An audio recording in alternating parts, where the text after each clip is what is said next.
അസ്സലാമലൈക്കും. ഞാൻ നിങ്ങൾക്ക് കാണിക്കുന്നത് ജാമിയ നുസ്രത്ത് പറഞ്ഞ സ്ഥാപനമാണ്. ഈ സ്ഥാപനത്തിനെ കുറിച്ച് പറയുകയാണെങ്കിൽ ഉസ്താദ്, മഹാനായ ഉസ്താദുൽ അസാത്തീദായിട്ടുള്ള ഉസ്താദിൻ്റെ നിർദ്ദേശപ്രകാരം തുടങ്ങിയ സ്ഥാപനമാണ്, അതായത് ജാമിയ നുസ്രത്ത്. ഇത് സ്ഥിതി ചെയ്യുന്നത് രണ്ടത്താണിക്കടുത്തുള്ള പുറം എന്ന സ്ഥലത്താണ്. ഇവിടെ ഒരുപാട് മഹാന്മാർ മുമ്പുണ്ടായിരുന്ന സ്ഥലമാണ് ഈ പുറം എന്നുള്ളത്. അതിൽ പ്രധാനപ്പെട്ട ആളാണ് സൈനുദ്ദീൻ ബുഖാരി തങ്ങൾ. അവരെ മക്ബറ സ്ഥിതി ചെയ്യുന്നത് പുറം ജുമാ മസ്ജിദിലാണ്. ഞാൻ നുസ്രത്തിനെ കുറിച്ച് ഇനി പറയാം. നുസ്രത്തിൽ 2 കോഴ്സുകളാണുള്ളത്. ഒന്ന് ദാവ, ഒന്ന് ഇഖ്റ.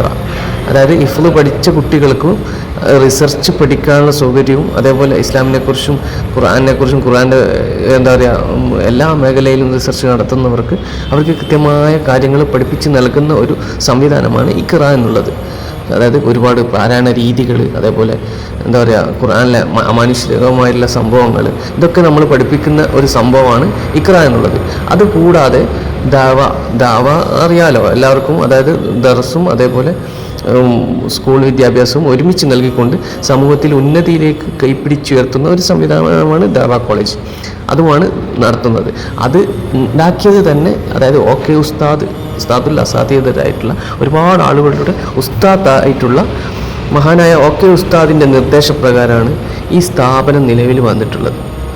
ഇവിടെ നല്ലൊരു അന്തരീക്ഷമാണ് ഈ ചുറ്റുഭാഗത്തും അതിനാൽ നിലനിൽക്കുന്നത്. ഇസ്ലാമിക അന്തരീക്ഷത്തിൽ ചുറ്റുഭാഗവും നിലനിൽക്കുന്നു എന്നതിൽ ഉസ്താദുമാരുടെയും സയ്യിദന്മാരുടെയും ഒക്കെ അതായത് തൃപ്തിയിലും പിന്തുണയിലും ജീവിക്കുന്ന നാടായതിനാൽ നല്ലൊരു ആത്മീയ ചൈതന്യം വീണ്ടെടുക്കാനും, അതേപോലെ ജാമിയ നുസ്രത്തിലെ കുട്ടികൾക്ക് ആത്മീയമായ വളർച്ചയിൽ മുന്നോട്ട് പോകാനും സാധിക്കുന്നു എന്നുള്ളതും നല്ല സന്തോഷം നൽകുന്ന ഒരു കാര്യമാണ്.